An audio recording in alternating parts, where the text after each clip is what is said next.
It's time now for a little segment where we actually pick a little wild story, we share it, and pretty much all say together, Mitch, please. His name's Cole Tashman. He's a Florida surfer, and he's now recovering after surviving his shark bite, okay? There's a little bit more to the story. He was surfing at Bathtub Beach and was bitten by an 8-foot shark. Wow, as wild as that sounds, it's actually a chilling repeat of an incident that actually happened to him 11 years ago. But this recent bite, much more severe than the first. It required 93 stitches, 10 staples, and 3 tendons that had to be reattached. Now, Tashman was pretty fortunate, no doubt, that a local food truck operator used his surfboard leash as a tourniquet, and that actually helped with the controlling of the bleeding, and then they rushed him off to the hospital. Tashman was discharged from the hospital. He's now focusing on his recovery. He has set up a GoFundMe campaign to help cover his medical expenses. Already over $7,000 has been raised. His goal is $30,000, to all of which we say, getting bit by a snake twice? Mitch, please! Here's the thing. Is it the shark's fault, number one? I say, do we actually contribute to this GoFundMe account? Because think about this. Yes. Once bitten, twice shy, right? Yes. Oh, you're on that? Right, okay. I'm gonna jump in here. Please get over here and tell me your thoughts on all of this here.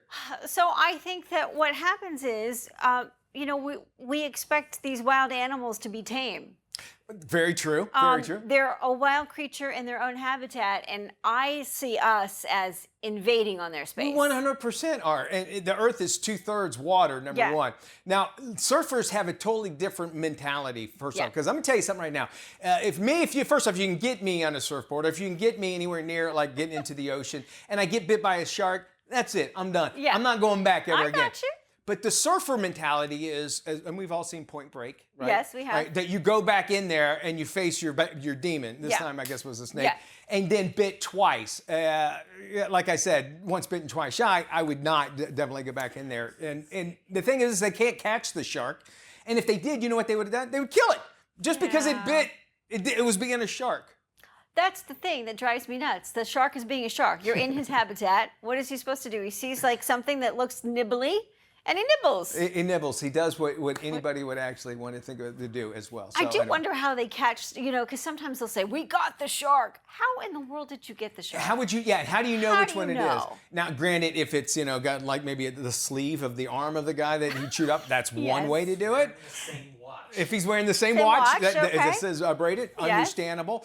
But again, when you think about how many fish are in the sea, how are they going to know the actual one? And in Florida, whenever you're in Florida, you are within a half mile of a shark all the time, no matter what. Or an alligator. Or an alligator. Depends on what, if it's saltwater or freshwater, either way. We just have come to know that. We just have come and appreciated it. From what I've heard, and I don't know if this is fact, but I've heard that sharks don't necessarily like humans. That's not something that they would feed off of. It just happens like if you're in their territory and it's like you're dangling a bright, shiny object in front of them, they're like, oh, what is that? Maybe it's a fish. I'll take a bite out of it. And then they're like, ooh, human, not so good. good. Human doesn't taste that good. Much like when we get a bad piece of fish or so. We're probably the same way.